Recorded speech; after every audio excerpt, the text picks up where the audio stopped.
অপেক্ষা শুধু একটাই, আমি আখিরি নবীকে দেখতে চাই। আখিরি নবীকে আমি দেখতে চাই গো রাসূল।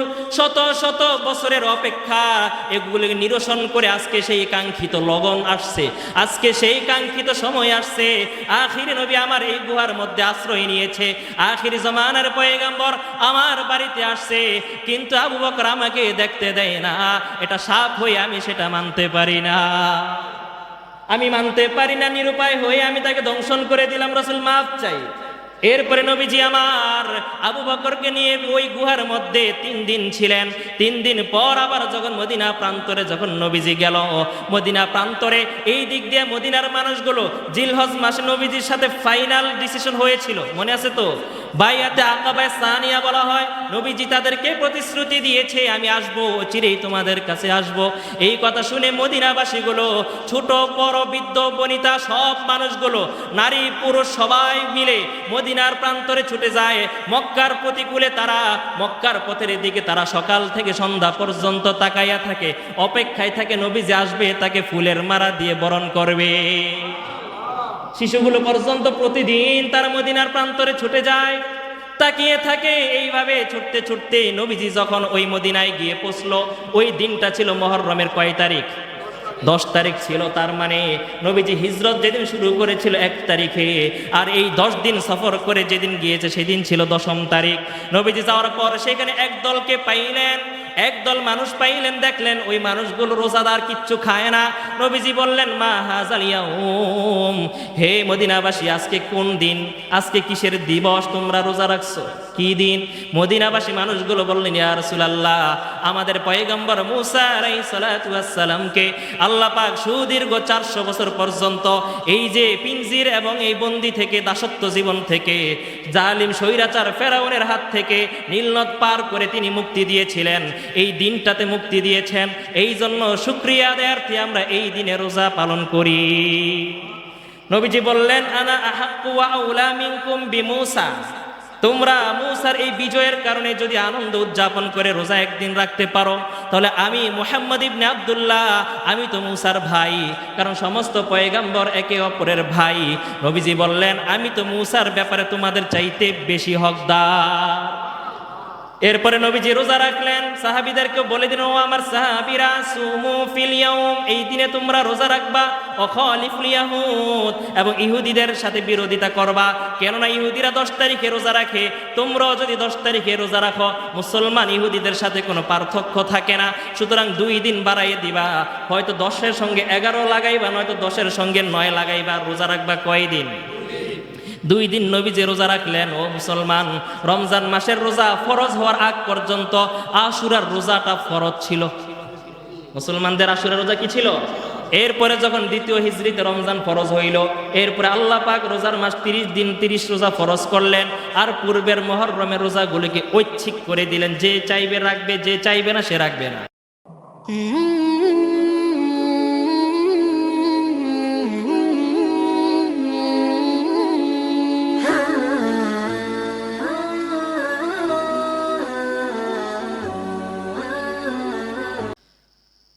সম্মানিত হাজিরিন, আজকে মুহররম মাসের 10ম তারিখ, যে দিনটিকে ইসলামী পরিভাষায় ইয়াউমে আশুরা বলা হয়, আমরা যেটাকে আশুরার দিন বলি।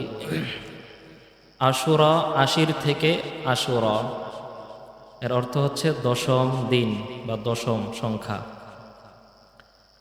আশুরা বলতে মুহররম মাসের 10ম তারিখকে বোঝানো হয়েছে। এই দিন এবং এই মাসটি আল্লাহ রাব্বুল আলামিনের নিকট অত্যন্ত পছন্দের, দামি এবং গুরুত্বপূর্ণ ঐতিহাসিক একটি দিন। কারণ এই দিনে আল্লাহ রাব্বুল আলামিন তার প্রথম এবং পৃথিবীতে সর্বপ্রথম মানব এবং নবী হযরত সাইয়্যিদিনা আদম আলাইহিস সালাতু ওয়াস সালামকে দুনিয়াতে প্রেরণ করেছেন। এই দিনেই আল্লাহ রাব্বুল আলামিন অনেক অনেক ঘটনা ঘটিয়েছেন, যেগুলো এই আশুরার দিনকে আরও বেশি সমুন্নত করেছে, আরও বেশি সম্মানিত করেছে। এই দিনে আল্লাহ রাব্বুল আলামিন হযরত আদম আলাইহিস সালামের পরে, যাকে দ্বিতীয় আদম বলা হয়, হযরত নূহ আলাইহিস সালাতু ওয়াস সালামের কিস্তি দীর্ঘদিন প্লাবনে বন্যায় ভাসার পর যেই দিন তরিতে ঠেকেছে, নিচে নেমেছে, সেই দিনটা ছিল আশুরার দিন। এই দিনেই আল্লাহ রাব্বুল আলামিন হযরত ইব্রাহিম খলিল আলাইহিস সালাতু ওয়াস সালামকে স্বৈরাচার শাসক জালিম নমরুদের অগ্নিকুণ্ডলী থেকে 40 দিন রাখার পর বের করেছিলেন। সেই দিনটা ছিল আশুরার আজকের এই দিন, যেই দিনে আল্লাহ রাব্বুল আলামিন হযরত ঈসা আলাইহিস সালাতু ওয়াস সালামকে তার শত্রুদের হাত থেকে রক্ষা করে জমিন থেকে আসমানে আশ্রয়ে নিয়েছিলেন। ওই দিনটাও ছিল আজকের এই দিন। সুবহানাল্লাহ। যেই দিন দীর্ঘ 400 বছর পর্যন্ত ফেরাউন যাদেরকে দাস বানিয়ে রেখেছিল, যাদেরকে নির্যাতিত নিষ্পেষিত করে, যাদের রক্ত পানি করা সম্পদগুলো ভোগ করে দিনের পর দিন অন্যায়ভাবে জুলুম করে ক্ষমতার মসনদে বসে বসে বনি ইসরায়েলদেরকে সুদীর্ঘ 400 বছর পর্যন্ত দাস বানিয়ে রেখেছিল। এরপর হযরত মূসা আলাইহিস সালাতু ওয়াস সালামের মাধ্যমে বনি ইসরায়েলকে এই আবদিয়াত, এই গোলামি জিন্দেগি থেকে, জিনজির থেকে নীলনদ পার করে মুক্তি দিয়েছিলেন। ওই দিনটা ছিল আশুরার দিন। এবং ওই দিনেই আল্লাহ রাব্বুল আলামিন পৃথিবীর ইতিহাসে কুখ্যাত শাসক এই ফেরাউনকে পানিতে চুবিয়ে চুবিয়ে মেরেছিল। সেটাও ছিল মুহররমের দিনে। অত্যন্ত গুরুত্বপূর্ণ আজকের এই দিন। যুগ যুগ ধরে পৃথিবীর ইতিহাস থেকেই এই দিনের মহিমা, এই দিনের সম্মান, মর্যাদা, আজমত এটা পূর্ব থেকেই ছিল। আমরা গত জুমায় আলোচনা করে আসছিলাম, মুহররম মাস এটা হিজরি সনের প্রথম মাস, এবং হিজরি সন এবং ঈসাই সন এবং বাংলা সন কিভাবে আবিষ্কার হয়েছিল তার সংক্ষিপ্ত ইতিহাস আমরা গত জুমায় আলোচনা করে কারবালা পর্যন্ত পৌঁছেছিলাম। আজকের আলোচনা বুঝতে হলে আমাদেরকে শুরুতে মনে রাখতে হবে, এই যে সনগুলো, এগুলো মানুষের তৈরি, মানুষ সেটাকে আবিষ্কার করেছে। ঈসাই বা খ্রিস্টাব্দ সন, হিজরি সন, বাংলা সন এবং আরবের প্রাচীন যুগে তারা নিজস্ব গোত্রকেন্দ্রিক তারা সন তারা বানিয়ে নিয়েছিল হিসাব করার জন্য। কিন্তু পৃথিবীর ইতিহাসে 12টি মাস, মুহররম, সফর, রবিউল আউয়াল, রবিউল সানি, এইভাবে 12টি মাস এটা আল্লাহ পাক পৃথিবীর শুরু থেকে নির্ধারণ করে দিয়েছে। সুবহানাল্লাহ। বুঝে থাকলে বলুন, সন এটা কি আল্লাহ পাক আবিষ্কার করেছে না মানুষ? মানুষ। আর মাস, 12টা মাস নির্ধারণ করেছেন কে? আল্লাহ রাব্বুল আলামিন বলেন, ইন্না ইদ্দাতাশ শুহুরি ইনদাল্লাহি 12 শাহরান ফি কিতাবিল্লাহ ইয়াওমা খালাকাস সামাওয়াতি ওয়াল আরদা মিনহা আরবা'তুন হুরুম। আল্লাহ বলেন, যেদিন থেকে আমি আসমান এবং জমিনকে সাজিয়েছি, তৈরি করেছি, ওই দিন থেকেই মানুষের জন্য আমি মাসের সংখ্যা 12টি করে দিয়েছি। সুবহানাল্লাহ। কিন্তু এটা কোন সন থেকে গণনা হবে ওই সন ভিত্তিক ছিল না। কোন দিন থেকে মাস গণনা শুরু হবে এটা ছিল না। বাকি তারা 30 দিন 1 মাস এটা তারা হিসাব রাখত। যেমন আমরা গত জুমায় শুনেছিলাম যে কখনো কোনো রাষ্ট্রীয় কোনো পত্র পত্রিকা, চিঠি, নথিপত্র যখন এক দেশ থেকে আরেক দেশে পাঠাতো, সেখানে নিচে লেখা থাকতো মাসের নাম, সন লেখা থাকতো না। শাবান মাস, রজব মাস, মুহররম মাস এভাবে লেখা থাকতো। কিন্তু এটা কোন সনের, 2026 সাল না 2020 সাল নাকি 71, এইভাবে কোনো সন নির্দিষ্ট ছিল না। যার কারণে পুরনো নথিপত্রগুলো যখন দেখত তখন এটা তাদের জন্য বোঝাটা কঠিন হয়ে যেত যেটা কোন সনের বাজেট। এই সমস্যা দূরীকরণের জন্য হযরত ওমর ফারুক রাদিয়াল্লাহু তাআলা আনহুর নেতৃত্বে তার পরামর্শ সাপেক্ষে নতুন করে তারা একটি সন তৈরি করলো, হিজরি সন। এবং হিজরি সন এটা গণনা শুরু হবে কোত্থেকে? অনেকে মতামত দিল রসুলের জন্মদিন যেই মাসে হয়েছে ওই মাস থেকে 1 বছর করে হিসেব গণনা শুরু করা হোক। কেউ বলেন মৃত্যু দিবস থেকে, কেউ বলেন নবুয়ত প্রাপ্তর দিন থেকে। এরপর সর্বশেষ চূড়ান্ত হলো যে যেদিন থেকে নবীজি হিজরত করা শুরু করলো, হিজরত করেছেন ওই দিন থেকেই এক গণা করে শুরু করে নতুন করে সন তৈরি করা হোক। আজকে বর্তমান 1448 হিজরি সনের আজকে 10ম তারিখ, প্রথম মাস। হিজরি সনকে হিজরি বলা হয় এই কারণে, যেহেতু হিজরতকে কেন্দ্র করে এই সন গণনা শুরু হয়, এই কারণে এটাকে কি বলা হয়? হিজরি সন। এবং আজকে যে 10ম তারিখ, কোনো কোনো রেওয়ায়াতে আসছে পৃথিবী যখন কেয়ামত হবে সেই দিনটা থাকবে মহররমের 10 তারিখ।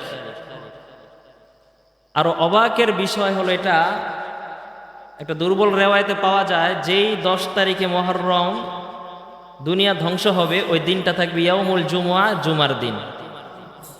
আজকে কিন্তু এটা পুরোপুরি মিলে গেছে, 10ম তারিখ মহররম আবার জুমার দিন। এই জন্য আমাদের ভিতরে একটু ভয় লাগে না যদি আল্লাহ পাক দুনিয়াকে এই মুহূর্তে ধ্বংস করে দেয়?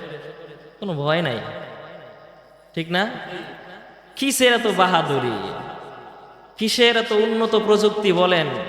ভূমিকম্প সহনীয় রড তৈরি হয়েছে আরো আগেই। এরা আল্লাহ পাকের সাথে খেলা করার জন্য ভূমিকম্প সহনীয় রড। আচ্ছা, যত শক্তিশালী প্রযুক্তি দিয়ে সেই রডটা তৈরি হোক না কেন, এই রডটাকে যেখানে রাখা হবে যেই ভূমিতে, ওই ভূমি যদি আল্লাহ পাক সরাই দেয়, রডের কোনো ক্ষমতা থাকবে? কিসের এত বাহাদুরি! মানুষ, অহংকার। আজকে সকাল থেকে একটা জিনিস চিন্তা করতেছি যে আজকে তো জুমার দিন, আবার 10 তারিখ মহররম। বর্ণনা অনুযায়ী এই দিনে এরকম অবস্থাতেই দুনিয়া ধ্বংস হবে কোনো একদিন। অথচ উচিত ছিল মুসলমানদেরকে সকাল থেকেই মানুষগুলো ঘর বাড়ি ছেড়ে ময়দানে নেমে আল্লাহকে সিজদা দিয়ে থাকা দরকার ছিল। অন্তত পক্ষে ম্যাক্সিমাম তো মসজিদে আসা দরকার ছিল, মসজিদ খালি। এই মানুষগুলো ভুলে গেছে আল্লাহকে, পরকালকে ভুলে গেছে। ইয়া আইয়ুহাল ইনসান, ইয়া আইয়ুহাল ইনসান মা গররাকা বিরব্বিকাল কারীম। আল্লাহ মায়ার সুর দিয়া বলে, আল্লাহ বান্দারে, কোন বস্তু, কোন জিনিস তোমাকে দয়াময় রব থেকে দূরে সরাই দিল? কে? আল্লাযী খলাকাকা ফাসাওয়াকা ফাআদালাক। যেই রব তোমাকে সুন্দরভাবে, সুষমিতভাবে, পরিমিতভাবে যে রব তোমাকে আকৃতি দিল, ওই রব থেকে, দয়াময় রব থেকে তোমাকে কোন জিনিস বিচ্ছিন্ন করে দিল? আল্লাহ রব্বুল আলামিন তার অন্তরে, কুদরতি অন্তরের ভিতরে ব্যথা সৃষ্টি হয় যখন তার তৈরি করা, তার নিয়ামত ভক্ষণ করা বান্দাগুলো যখন দয়াময় রবকে যখন ভুলে যায়।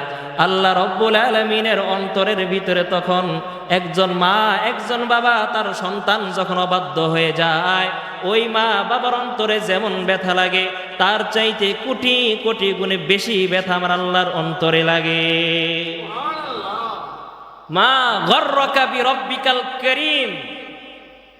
কারীম বিমানা, কারীম হচ্ছে দয়াময়, দয়ালু রব, যে না চাইতে তোমাকে সব দেয়।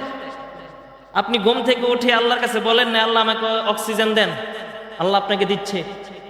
আপনি ঘুম থেকে উঠেই বলেন নাই যে আল্লাহ আমার রাত্রেবেলা গতকালকের খাবারগুলো, আমার এই ময়লা টাঙ্কি খালি করার জন্য ব্যবস্থা করে দেন। আপনি বলেন নাই, আল্লাহ ব্যবস্থা করে দিচ্ছে। প্রতিনিয়ত সেকেন্ডে সেকেন্ডে দয়াময় রবের নিয়ামতগুলো খেয়ে খেয়ে ওই মানব সম্প্রদায় কিভাবে তার রবকে ভুলে যায়, আল্লাহ পাক এটাই প্রশ্ন করছে। বলতেছিলাম আজকে সেই হিজরতের দিন, ঐতিহাসিক দিন। এই দিন কি হয়েছে জানেন? এই দিনই নবীজি মক্কা ছেড়ে মদিনায়, যেই দিনে নবীজি মদিনায় পৌঁছেছে, ওই দিনটা ছিল মহররমের 10 তারিখ। আজকে সেই দিন নবীজি মক্কা ছেড়ে, নিজ মাতৃভূমি ছেড়ে নবীজি সফর করে করে যেই দিনে মদিনার প্রান্তরে পৌঁছেছে, ওই দিনটা ছিল কি দিন? 10ই মহররম, হিজরতের সেই দিন। হিজরত আসলে মনে করিয়ে দেয় নবীজি সেই ত্যাগ, নবীজি সেই বিসর্জন, কোরবানি, স্যাক্রিফাইস, এগুলো আমাদেরকে মনে করিয়ে দেয়।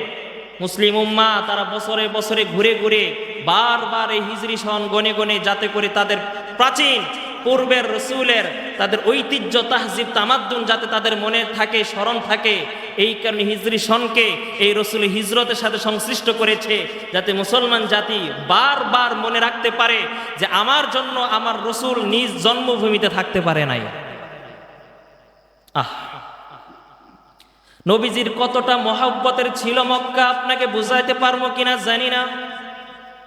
আমার রসুলকে দ্বীনের কারণে, দ্বীনের দাওয়াত দেওয়ার কারণে তার নিজের বংশের লোকেরা, তার রক্তের কানেকশন ছিল, এমন ব্লাড কানেকশন, এমন চাচারা পর্যন্ত রসুলের বিরোধিতা করেছে কিনা। রসুলকে যখন বারবার রসুল যখন কালিমা গ্রহণের আশা নিয়া তার চাচাদের দুয়ারে বারবার যাইতো, আবু জাহালের কাছে যাইতেন, আবু লাহাবের কাছে যাইতো, উকবার কাছে যাইতো, উমাইয়ার কাছে যাইতো, সাইবার কাছে যাইতো।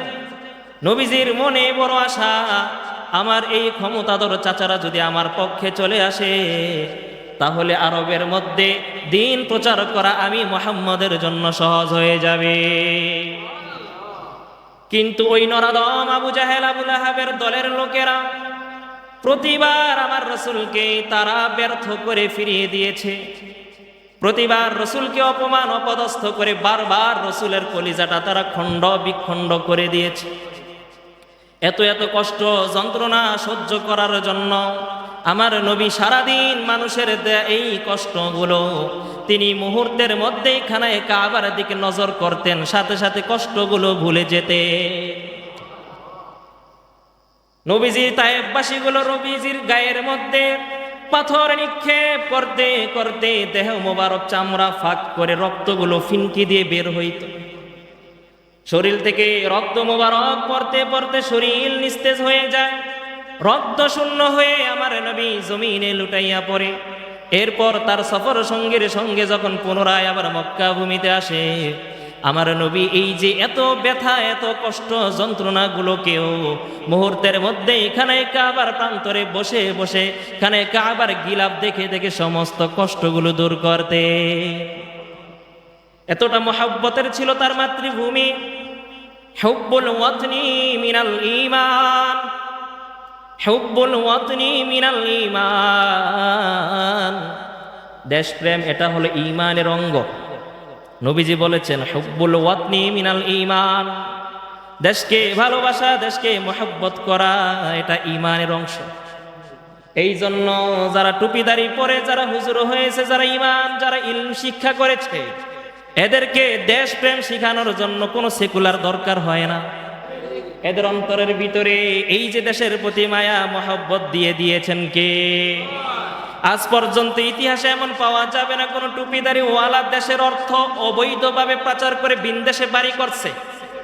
পাওয়া গেছে দেশের 12টা বাজাইয়া 12.5টা বাজাইয়া অন্য দেশে নিজেকে রক্ষা করার জন্য গিয়া থাকছে। নিজের রক্ষার জন্য তার সর্বাত্মক চেষ্টা সে চালাইছে, কিন্তু দেশের মধ্যে যে বেহাল দশা ঘটতেছে তার কোনো বিন্দু পরিমাণ কোনো চিন্তা নাই। এটা দেশপ্রেম না। দেশপ্রেম এটা মুখ দ্বারা হয় না, এটা জবান দ্বারা হয় না, স্লোগান দ্বারা হয় না। দেশপ্রেম মানুষের কার্য দ্বারা, ব্যবহার দ্বারা বুঝাইতে হয়। নবীজি তার মাতৃভূমিকে অনেক ভালোবাসতেন। মক্কা নবীজি সহজে ছাড়তে চায় নাই। এই কারণেই যখন আকাবায়ে উলা, আকাবায়ে সানিয়া অর্থাৎ নবুয়তের 12তম বৎসর, নবুয়তের পর 13 বৎসর নবীজি ছিলেন কোথায়? মক্কায়। আর নবুয়তের পরবর্তী 10 বছর ছিলেন কোথায়? এই যে এই 13 বৎসরের মধ্যে নবীজি কখনো মক্কা ছাড়ে নাই। নবুয়তের 12তম বৎসর অর্থাৎ হিজরতের আগের বৎসর, ঠিক না? নবুয়তের 12তম বৎসর মানে হিজরতের আগের বৎসর। মদিনার একটা প্রতিনিধি দল নবীজির কাছে আসছে। এটাকে বলা হয় আকাবায়ে উলা, অর্থাৎ প্রথম চুক্তি। কি চুক্তি?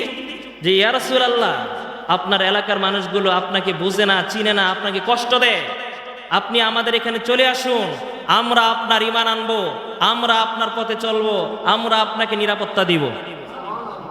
এটা হলো প্রথম নবুয়তের কততম বৎসরে? 12তম বৎসরে। এখন হিজরতের আরো বাকি কয় বছর? নবীজি তাদের সাথে সন্ধি চুক্তি করলেন, কিন্তু নবীজি যাইতে মন চায় না। সুবহানাল্লাহ বলেন না। নিজ এলাকা ছেড়ে যেতে মন চায় না। এরপরে দ্বিতীয় বৎসরে আবার 13তম বৎসর হজের সফরে, হজের মৌসুমে আবার মদিনাবাসীরা যখন আবার খানায় কাবা তাওয়াফ করার জন্য আসলো, হজের জন্য যখন আসলো, দ্বিতীয়বার আকাবায়ে সানিয়া বলা হয়। দ্বিতীয় দফায় আবার নবীজির কাছে 73 জন পুরুষ, 2 জন মহিলা, মোট কয়জন? 75 জন প্রতিনিধির একটা বড় টিম নবীজির কাছে আসছে। বলতেছি, ইয়া রাসূলুল্লাহ, আর আপনাকে এখানে আমরা রাখতে দেব না। এইখানের মানুষগুলো আপনাকে এত কষ্ট দেয়। আপনার মতো আমিন সত্যবাদী এমন আমানতদার বুজুর্গ একজন মানুষকে পর্যন্ত তারা কষ্ট দেয়। আপনার মতো মানুষের পবিত্র চরিত্রের মধ্যেও তারা অপবাদ লেপন করেছে। এইখানে আর আমরা আপনাকে থাকতে দেব না। আপনি আমাদের কাছে চলে আসুন, আমরা আপনার পথে চলব। আপনার হয়ে লড়াই করতে হলেও আমরা আপনার হয়ে যুদ্ধের ময়দানে নামব। এটা কততম বৎসর? 13তম বৎসরে হজের সফরে। বুঝেন এখন কি মাস চলতেছে? মুহররম। এর আগের মাসটা কি ছিল? জিলহজ মাস, হজ। বুঝতেছেন তো ইতিহাসটা? এই যে মোট কথা কিছুদিন আগেই চুক্তিটা হয়েছে, জিলহজ মাসে হজের শেষে যখন চলে যাবে, তারা বলতেছে, ইয়া রাসূলুল্লাহ চলেন আমাদের সাথে। এবার নবীজি বললেন, ঠিক আছে আমি যাব, তবে অপেক্ষায় থাকো। যে কোনো সময় দয়াময় রব আমাকে যখন অনুমতি দিবে, আদেশ দিবে, কারণ আল্লাহ পাকের আদেশ ছাড়া আমি নবীজি মক্কা থেকে মদিনায় যেতে পারি না। আমি বোঝাতে চাচ্ছি নবীজির মধ্যে তার দেশের প্রেম কতটা ছিল মুসলমান। দ্বিতীয় দফায় যখন চুক্তি সম্পন্ন হয়ে গেল, মদিনাওয়ালারা মদিনায় চলে গেল, নবীজি মক্কায় রয়ে গেলেন। এরপর সমস্ত সাহাবীদেরকে যারা ছিল এদেরকে অনুমতি দিলেন যে যাও, এবার তোমরা নিজেদের জানমাল নিরাপদের জন্য তোমরা তোমাদের পরিবার পরিজনদেরকে নিয়ে তোমরা এবার নিরাপদে তোমরা এই এলাকা ছেড়ে মদিনায় চলে যাও। সমস্ত সাহাবীরা তারা নবীজির আদেশ ক্রমে অনুমতি সাপেক্ষে সবাই তারা মক্কা থেকে মদিনার প্রান্তরে এক এক করে হিজরত করা শুরু করে দিল। কোন মাসে? জিলহজ মাসে। এদিক দিয়া বারবার সাইয়্যিদিনা আবু বকর সিদ্দিক রাদিয়াল্লাহু তাআলা আনহু বারবার নবীজিকে বললেন, ইয়া রাসূলুল্লাহ আমরা কখন হিজরত করব? মদিনার মক্কার সমস্ত মুসলমানরা তো চলে গেছে, মুষ্টি কয়েক আমরা 2-4 জন রয়েছি। তন্মধ্যে উল্লেখযোগ্য একজন আবু বকর আর একজন হলো হযরত আলী। এই 2-4 জন আমরা আছি, আমরা কবে আমরা রওনা করব? নবীজি বললেন, আবু বকর অপেক্ষা করতে থাকো, নিশ্চয়ই আল্লাহ পাক তোমার জন্য একজন উত্তম সফর সঙ্গীর ব্যবস্থা করেছে। আবু বকর বুঝে গেলেন সেই সফর সঙ্গী আর কেউ না, সেটাই হবে আমার হাবিবুল্লাহ পয়গম্বর মুহাম্মদ সুবহানাল্লাহ। হযরত আবু বকরকে নবীজি বললেন, আবু বকর অপেক্ষায় থাকো, প্রস্তুতি গ্রহণ করতে থাকো। আল্লাহ পাক যখনই আমাকে আদেশ করবে তখনই আমরা হিজরত করব, তোমাকে নিয়ে যাব। সুবহানাল্লাহ, তোমাকে নিয়ে যাব। এই দিক দিয়া তার রক্তের চাচা বংশের লোকেরা দারুন নাদওয়া, যেটা আবু জাহেলের একটা পরামর্শ সভা ছিল, সংসদ ছিল, ওই সংসদের নাম কি? দারুন নাদওয়া। দারুন, ওই সংসদের স্পিকার ছিল আবু জাহেল, সে লিডার ছিল সে। ওই দারুন নাদওয়ার মধ্যে আবু জাহেল সে ঘোষণা করে দিল, মুহাম্মদের যেই দিন, মুহাম্মদের যে দাওয়াতি কার্যক্রম, এতদিন আমরা মুহাম্মদকে কিছু বলতে পারি নাই। তার জীবন সঙ্গী তার খাদিজা ছিল, রাজনৈতিক ময়দানে তার চাচা আবু তালেব ছিল। এখন তার জীবন সঙ্গিনী খাদিজাও নাই, তার রাজপদে তাকে টেগেল দেওয়ার মতো তার চাচা আবু তালেবও নাই। এখনো মুহাম্মদ সে তার দাওয়াত থেকে, হক থেকে সে এখনো থামছে না। সুতরাং তোমাদের মধ্য থেকে যে পারবা মুহাম্মদের গর্দানটা কেটে আমার সামনে নিয়ে আসতে, আমি তাকে মোটা অঙ্গের 100 লাল ওট পুরস্কার দিব।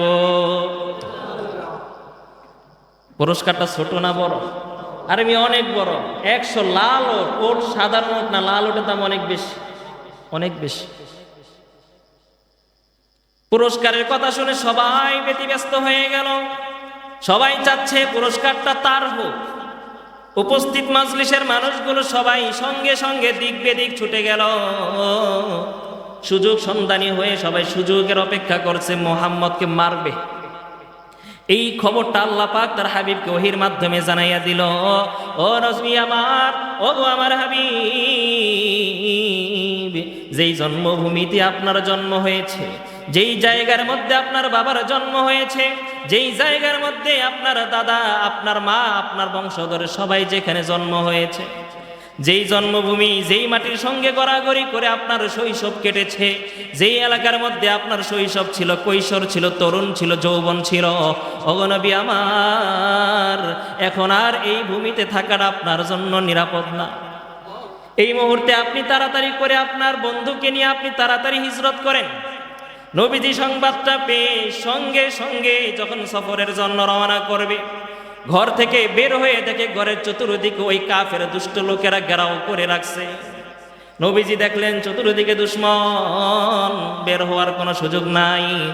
আল্লাহ রব্বুল আলামিন নবীকে বলে দিন, ওগো নবী আমার, ইয়াসিন সূরা তেলাওয়াত করেন, ওয়াজআলনা লাহুম মিন বাইনি আইদিহিম সাদ্দাও ওয়া মিন খালফিহিম সাদ্দা ফাগশাইনাহুম ফাহুম লা ইউবসিরুন।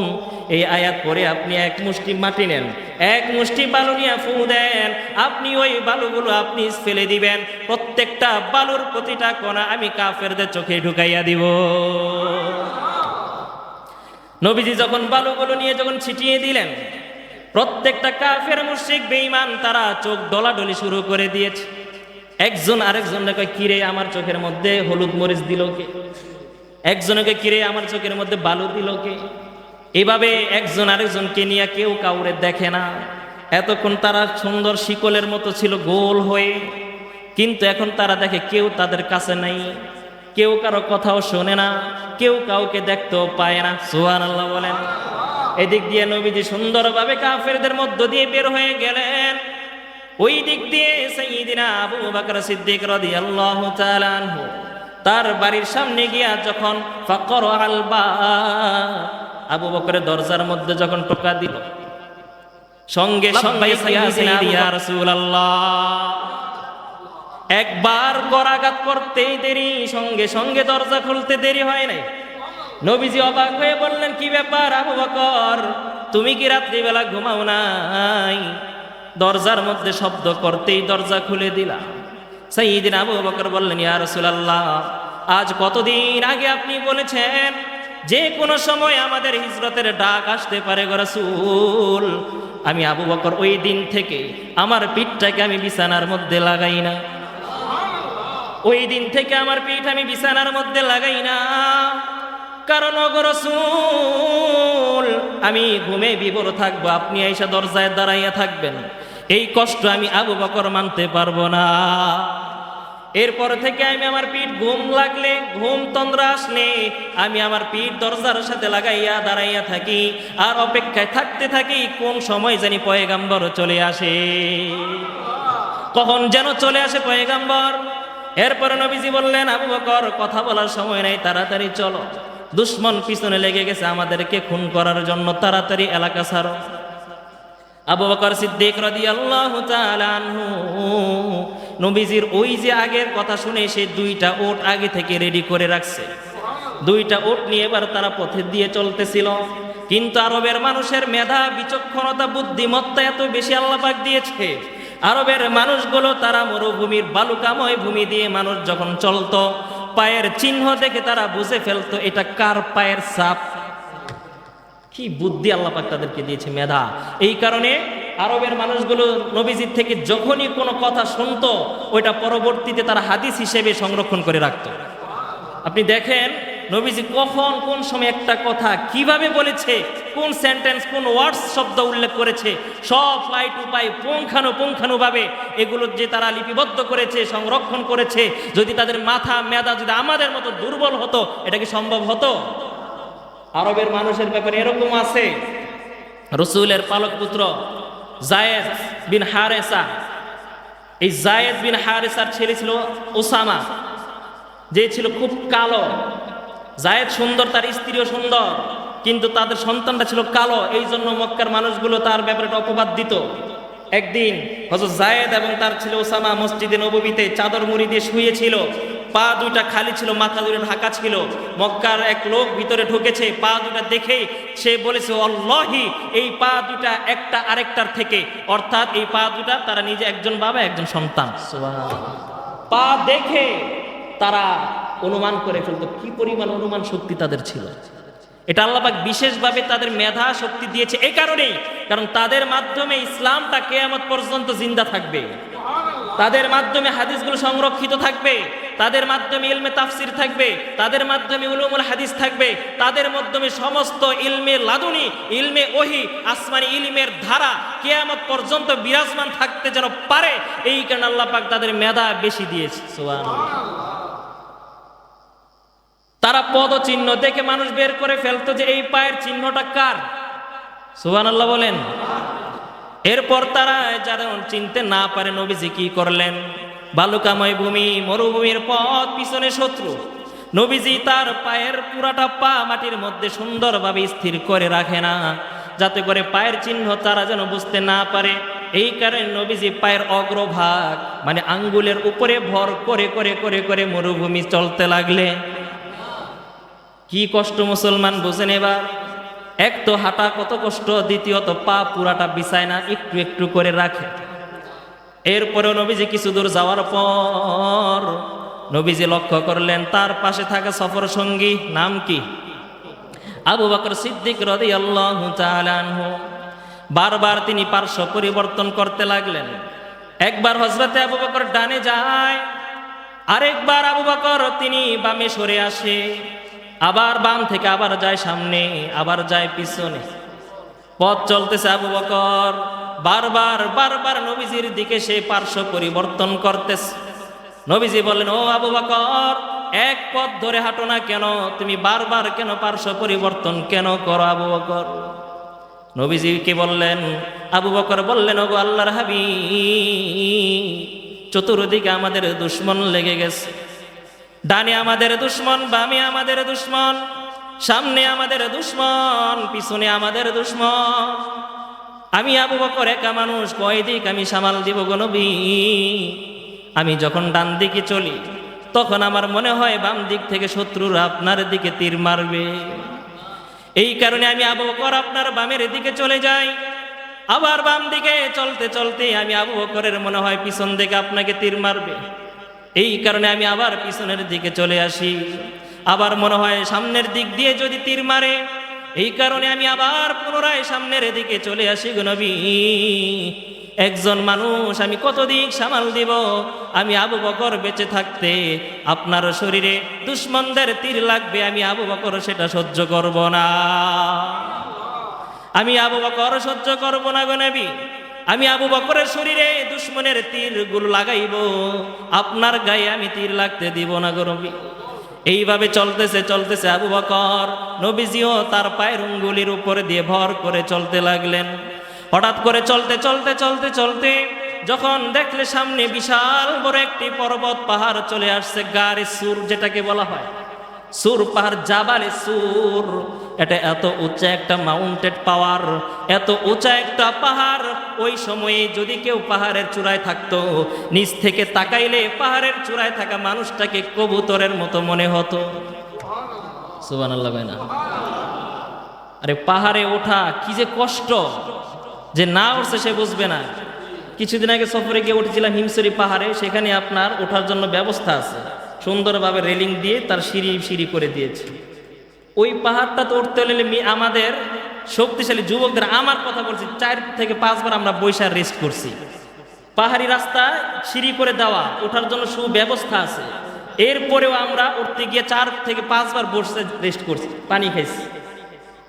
সামান্য একটা হিমসুরি পাহাড়, আর এটা এমন একটা পাহাড়, জাবালে সুর যেটা বলে, নিচ থেকে উপরের দিকে তাকাইলে পাহাড়ের চূড়ায় থাকা মানুষটাকে কবুতরের মতো লাগে। ওই পর্বতটা এত বড় পর্বত। নবীজি বললেন, আবু বকর, পিছনে দুশমনরা কিছুক্ষণ পর যখন শোবে সাদিক আলোকিত হয়ে যাবে, তারা দূর থেকে আমাদেরকে চিনে ফেলবে। সুতরাং চলো আজকে আমরা এই পর্বতের উপরে উঠি। পর্বতের উপরে উঠে আমরা দেখি কোথাও কোনোভাবে বিশ্রাম নেওয়া যায় কিনা। দিনটা আমরা এইখানে কাটাইয়া দিব, রাত্রিবেলা আমরা আবার পুনরায় সফর শুরু করব। নবীজি যখন পাহাড়ের দিকে উঠবে, আবু বকর সিদ্দিক রাদিয়াল্লাহু তাআলা আনহু নবীজির সামনে হাঁটু গেড়ে বসে গেল। নবীজি বলতেছেন, ও আবু বকর, তুমি কি হয়রান হয়ে গেলা নাকি, ক্লান্ত হয়ে গেলা নাকি? পর্বতে উঠতে হবে, চলো। পর্বতে ওঠো না কেন, বসে কেন রইলা? আবু বকর বলতেছে, ইয়া রাসূলুল্লাহ, ইয়া হাবিবাল্লাহ, ফিদাকা বি উম্মি, ওগো আল্লাহর নবী, আমার মা আমার বাবা আপনার কদমে কুরবান হোক। আপনি নবী, দু জাহানের নবী, আখির জামানার পয়গম্বর নবী মুহাম্মদ আরবি। আল্লাহ পাকের দ্বীন কায়েম করার জন্য, দ্বীনের দাওয়াত দেওয়ার জন্য, হকের কথাগুলো বলার জন্য নিজ মাতৃভূমি এলাকার মানুষগুলো আপনাকে থাকতে দিল না। এত এত কষ্ট আপনি করলেন। তায়েফের জমিনে তায়েফবাসীগুলো আপনাকে কষ্ট দিয়েছে। বহুবার বহু মানুষের কথা আপনার হজম করতে হয়েছে গো নবী। আপনি শেষ দিনে আল্লাহ পাকের হুকুমে মক্কা ছেড়ে হিজরত করে মদিনায় যাচ্ছেন, আর আপনি নবী হয়ে আশরাফুল মাখলুকাত, আশরাফুল আম্বিয়া, আপনি পায়ে চড়ে পাহাড়ের উপরে উঠবেন। আমি আবু বকর সেটা দেখব, সেটা হবে না।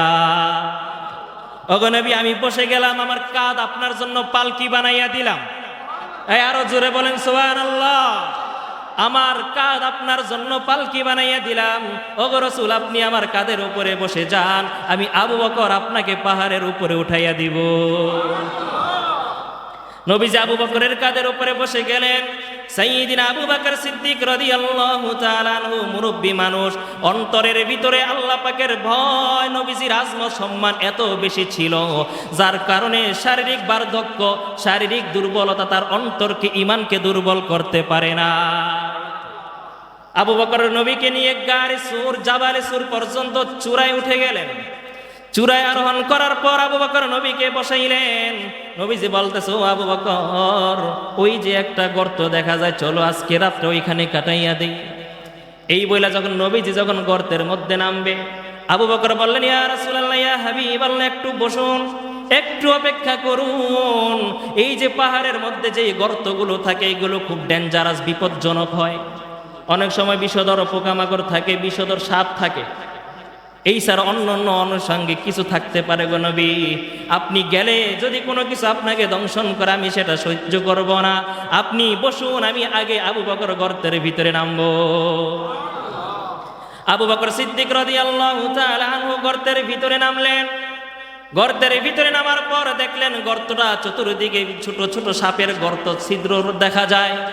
আবু বকর তার মাথার পাগড়িটা খুলে, পাগড়ির কাপড় ছিঁড়ে ছিঁড়ে ছিঁড়ে ছিঁড়ে প্রতিটা গর্তের মুখগুলো বন্ধ করে দিল। প্রতিটা গর্তের মুখ বন্ধ করে দেওয়ার পরে একটা গর্ত ছিল যেটাকে বন্ধ করার মতো কাপড় আবু বকরের ছিল না। পাগড়ি শেষ হয়ে গেছে, আর ওটা বন্ধ করার মতো কোনো সুযোগ নাই। আবু বকর সিদ্দিক রাদিয়াল্লাহু তাআলা আনহু গর্তের মধ্যে বসিয়া ওই গর্তের ওই ছিদ্রটার মধ্যে তার নিজের পাটাকে দিয়া গর্তের মুখ বন্ধ করে দিস।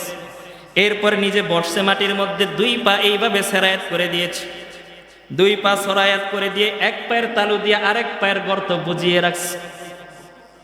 আবু বকর সিদ্দিক যখন সুন্দরভাবে গর্তটা পরিষ্কার পরিচ্ছন্ন করে ফেলল, এরপর নবীকে আহ্বান জানাইল, ইয়া রাসূলুল্লাহ, এবার আপনি নিরাপদে আপনি গর্তের মধ্যে নামতে পারেন। নবীজি যখন গর্তের ভিতরে নামলো, নবীজির ক্লান্ত শ্রান্ত শরীর দেখে আবু বকর বললেন, ইয়া রাসূলুল্লাহ, আপনি গর্তের মধ্যে আপনাকে আমি নরম বিছানা বিছাইয়া দেব, এমন সামর্থ্য এই মুহূর্তে আমার নাই। এরপর আমি আপনার জন্য যতটুকু করতে পারি সর্বোচ্চটা আমি করার চেষ্টা করেছি গো নবী। আপনি শুয়ে পড়ুন, আমি আবু বকরের পায়ের রান হয়ে যাবে আপনার বালি, আমার রানের উপরে মাথা রেখে আপনি ঘুমান। নবীজি যখন এবার মাথা রেখে আবু বকরের রানের উপরে মাথা রাখলো, আবু বকর সিদ্দিক রাদিয়াল্লাহু তাআলা আনহু দেখতে পাইলেন নবীজির পায়ের মধ্যে, আঙ্গুলের মধ্যে ভর করে করে চলার কারণে নবীজির আঙ্গুলগুলো ফেটে গেছে। নবীজির আঙ্গুলগুলো ফেটে ফেটে রক্ত বের হচ্ছে। আবু বকর সিদ্দিক এটা সহ্য করতে পারলেন না। নবীজি শুয়ে আছে, আবু বকর সিদ্দিক তার গায়ের জামাটা বের করে গায়ের জামা ছিঁড়ে ছিঁড়ে নবীজির পায়ের আঙ্গুলগুলোকে ব্যান্ডেজ করে দিল। ব্যান্ডেজ করে দেওয়া শেষ, নবীজি ক্লান্ত শ্রান্ত শরীর, শুইতে দেরি, ঘুম আসতে দেরি নাই।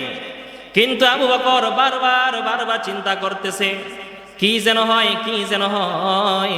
এদিক দিয়ে ওই যে আবু জাহেলের বাহিনীগুলো 100 উটের আশায় তারা নবীজির পিছনে লেগে গেল। নবীজির পায়ের ছাপ দেখে দেখে দেখে দেখে তারা জাবালে সুর পর্যন্ত উঠে গেছে। ওই কাফেরগুলো নবীকে খোঁজাখুঁজি করতেছে, তারা জানে যে এই পাহাড়ের উপরেই উঠছে। এইভাবে খুঁজতেছে খুঁজতেছে খুঁজতে খুঁজতে যখন কাফেররা গর্ত পর্যন্ত চলে আসছে, আল্লাহ রাব্বুল আলামিন নবীজির আরো একজন আশেক একটা কবুতরকে পাঠাইয়া দিল। বলে দিল, ও কবুতর যা, আমার বন্ধুর বন্ধু যেই গুহার মধ্যে আশ্রয় নিয়েছে ওই গুহার মুখটায় তুমি তোমার বাসা বেঁধে দাও। আশেকের রাসূল একটা কবুতরও ছিল। আশেকের রাসূল কবুতর আইসা সঙ্গে সঙ্গে আল্লাহ পাকের নির্দেশে গর্তের মুখে যখন একটা মাকড়সার বাসা করে দিল, ওই দিক দিয়া দুষ্ট কাফের গুলো নবীকে খুঁজতে খুঁজতে তারা ওই গুহার মুখ পর্যন্ত চলে আসছে। অবস্থা এমন, তারা যদি নিচের দিকে নজর করে তাহলে তারা দুজনকে দেখতে পাবে। অন্ধকার গুহা, এর মধ্যে একজন বলতেছে গুহার ভিতরে দেখতো ঢুকছে কিনা, আরেকজন বলতেছে আরে বেটা বেয়াদব, মূর্খ, বেকুব, এই গুহার ভিতরে ঢুকলে এই যে এত সুন্দর মাকড়সা থাকবে নাকি? আল্লাহু আকবার বলেন।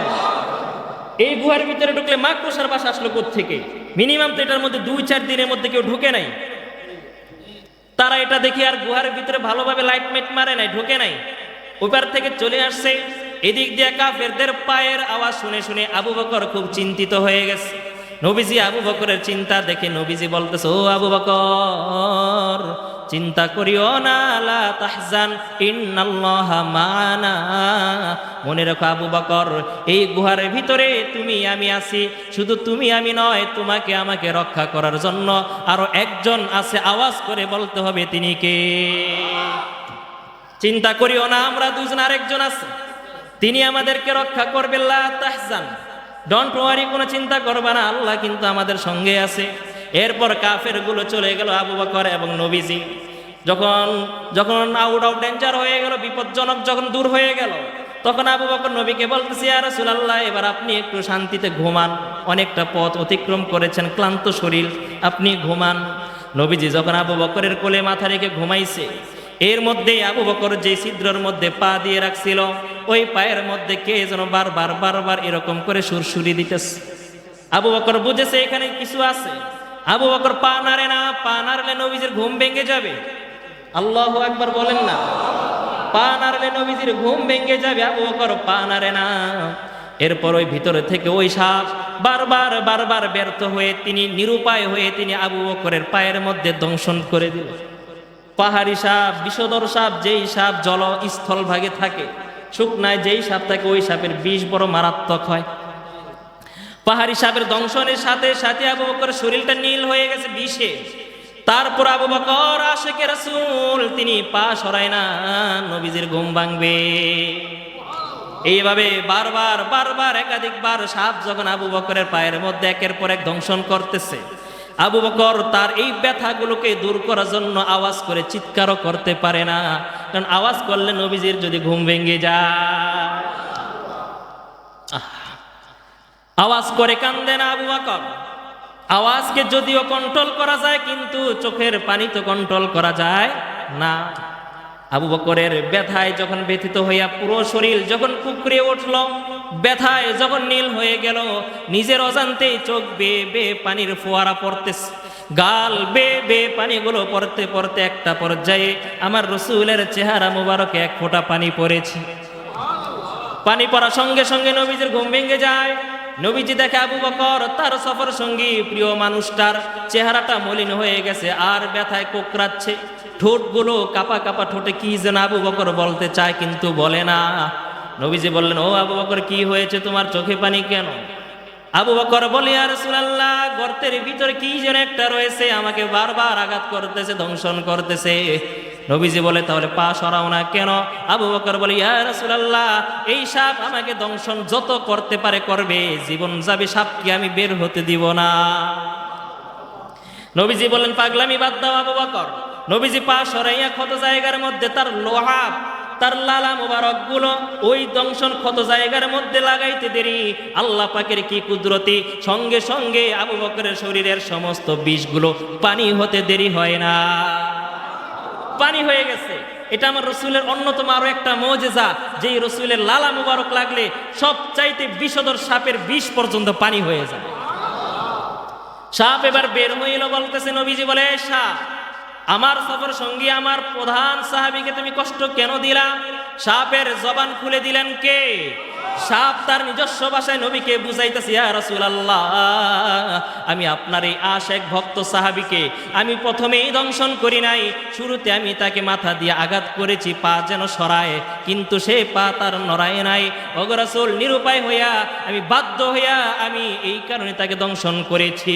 নবীজি বললেন, কিসের জন্য তুমি বাধ্য হইলা? কেন তুমি বাধ্য হইলা? বাধ্য হওয়ার কি আছে? তুমি তো গর্তের মধ্যেই থাকো, বের হওয়া কি দরকার তোমার? সাপ তার নিজের ভাষায় জবাব দেয়া, রাসূলুল্লাহ, ইয়া হাবিবাল্লাহ, পয়গম্বর ঈসা রূহুল্লাহর জবান থেকে আমি শুনেছি আখিরি জামানায় এমন একজন আখিরি পয়গম্বর আসবে, যে আখিরি জামানার আখিরি পয়গম্বরের নুরানি চেহারা মুবারক যে একবার ঈমান নিয়ে তাকাইবে, ওই ব্যক্তির জন্য জাহান্নাম হারাম হয়ে যাবে, জাহান্নাম হারাম হয়ে যাবে। আমি এটাও শুনেছি আখিরি জামানার পয়গম্বর মক্কা থেকে তার এলাকার লোকেরা তাকে মদিনায় পাঠিয়ে দিবে। ওই যে নবী যাওয়ার পথে এই গুহার মধ্যে আশ্রয় নিবে, ওই দিন থেকে শত শত বছর পূর্বে থেকে আমি এই গুহার মধ্যে বসে অবস্থান করতেছি। ভালো মন্দ খাওয়ার জন্য আমি অন্যত্র যাই না, হাজত জরুরত যত কিছু রয়েছে এই জায়গার মধ্যে আমি সেরে দেই। তাই আমি আখিরি নবীকে দেখতে চাই, আখিরি নবীকে আমি দেখতে চাই গো রাসূল। শত শত বছরের অপেক্ষা এগুলোকে নিরসন করে আজকে সেই কাঙ্ক্ষিত লগন আসছে, আজকে সেই কাঙ্ক্ষিত সময় আসছে। আখিরি নবী আমার এই গুহার মধ্যে আশ্রয় নিয়েছে, আখিরি জামানার পয়গম্বর আমার বাড়িতে আসছে, কিন্তু আবু বকর আমাকে দেখতে দেয় না। এটা সাপ হয়ে আমি সেটা মানতে পারি না, আমি মানতে পারি না। নিরুপায় হয়ে আমি তাকে দংশন করে দিলাম। রাসূল মাফ চাই। এরপরে নবীজি আমার আবু বকরকে নিয়ে ওই গুহার মধ্যে 3 দিন ছিলেন। 3 দিন পর আবার যখন মদিনা প্রান্তরে যখন নবীজি গেল, মদিনা প্রান্তরে এই দিক দিয়ে মদিনার মানুষগুলো জিলহজ মাসে নবীজির সাথে ফাইনাল ডিসিশন হয়েছিল, মনে আছে তো? বাইয়াতে আকাবায়ে সানিয়া বলা হয়। নবীজি তাদেরকে প্রতিশ্রুতি দিয়েছে, আমি আসবো, চিরেই তোমাদের কাছে আসবো। এই কথা শুনে মদিনাবাসীগুলো, ছোট বড় বৃদ্ধ বনিতা সব মানুষগুলো, নারী পুরুষ সবাই মিলে মদিনার প্রান্তরে ছুটে যায়। মক্কার প্রতিকূলে তারা, মক্কার পথের দিকে তারা সকাল থেকে সন্ধ্যা পর্যন্ত তাকাইয়া থাকে, অপেক্ষায় থাকে নবীজি আসবে, তাকে ফুলের মালা দিয়ে বরণ করবে। শিশুগুলো পর্যন্ত প্রতিদিন তারা মদিনার প্রান্তরে ছুটে যায়, তাকিয়ে থাকে। এইভাবে ছুটতে ছুটতে নবীজি যখন ওই মদিনায় গিয়ে পৌঁছলো, ওই দিনটা ছিল মুহররমের কয় তারিখ? 10 তারিখ ছিল। তার মানে নবীজি হিজরত যেদিন শুরু করেছিল 1 তারিখে, আর এই 10 দিন সফর করে যেদিন গিয়েছে সেদিন ছিল 10ম তারিখ। নবীজি যাওয়ার পর সেখানে এক দলকে পাইলেন, একদল মানুষ পাইলেন, দেখলেন ওই মানুষগুলো রোজাদার, কিচ্ছু খায় না। নবীজি বললেন, মা হাযাল ইয়াউম, হে মদিনাবাসী, আজকে কোন দিন? আজকে কিসের দিবস তোমরা রোজা রাখছো? কি দিন? মদিনাবাসী মানুষগুলো বললেন, ইয়া রাসূলুল্লাহ, আমাদের পয়গম্বর মূসা আলাইহিস সালাতু ওয়াস সালামকে আল্লাহ পাক সুদীর্ঘ 400 বছর পর্যন্ত এই যে পিঞ্জির এবং এই বন্দি থেকে, দাসত্ব জীবন থেকে, জালিম স্বৈরাচার ফেরাউনের হাত থেকে নীলনদ পার করে তিনি মুক্তি দিয়েছিলেন। এই দিনটাতে মুক্তি দিয়েছেন, এই জন্য শুকরিয়া আদায়ার্থে আমরা এই দিনে রোজা পালন করি। নবীজি বললেন, আনা আহাক্কু ওয়া আউলা মিনকুম বিমূসা, তোমরা মূসার এই বিজয়ের কারণে যদি আনন্দ উদযাপন করে রোজা একদিন রাখতে পারো, তাহলে আমি মুহাম্মদ ইবনে আব্দুল্লাহ, আমি তো মূসার ভাই, কারণ সমস্ত পয়গম্বর একে অপরের ভাই।